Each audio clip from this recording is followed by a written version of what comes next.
வணக்கம் குட்டீஸ், எல்லாரும் எப்படி இருக்கீங்க? சிரிக்கிறது உங்களுக்கு பிடிக்குமா? சிரிக்கிறது ஒரு பெரிய பவர் தான். அது கஷ்டமான நேரத்தில் கூட உங்களுக்கு உதவும். இன்னைக்கு நம்ம ஒரு நகைச்சுவையான நரியை பற்றின கதையை தாங்க பார்க்க போகிறோம். கதையோட தலைப்பு நகைச்சுவை நரி. வாங்க கதைக்குள்ளே போகலாம். ஒரு காட்டில் வசந்த்னு ஒரு நகைச்சுவையான நரி இருந்துச்சு.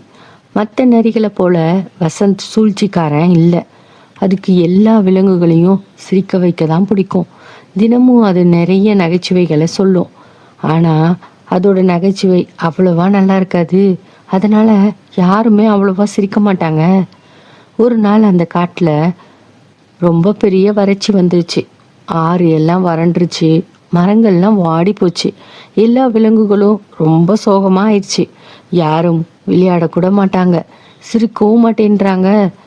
காடே ஒரே சோக இடமா மாறிடுச்சு.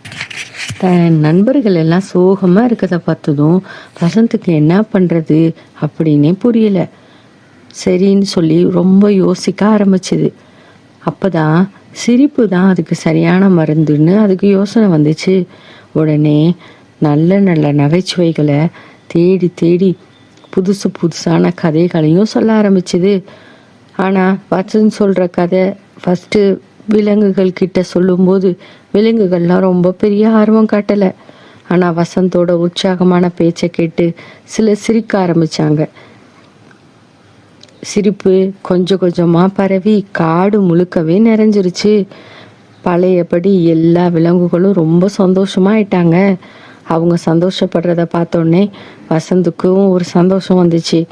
அவங்க எல்லாரும், வசந்த், நீ தான் எங்கள் சோகத்தை எல்லாம் போக்கிட்ட, ஓ நகைச்சுவை தான் இந்த நேரத்தில் எங்களுக்கு ரொம்ப உதவியாக இருந்துச்சுன்னு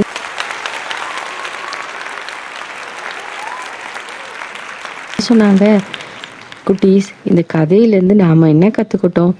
சிரிப்பு தாங்க சிறந்த மருந்து. நம்ம சிரிக்கும்போது நமக்குள்ள அவ்வளோ எனர்ஜி கிடைக்கும்.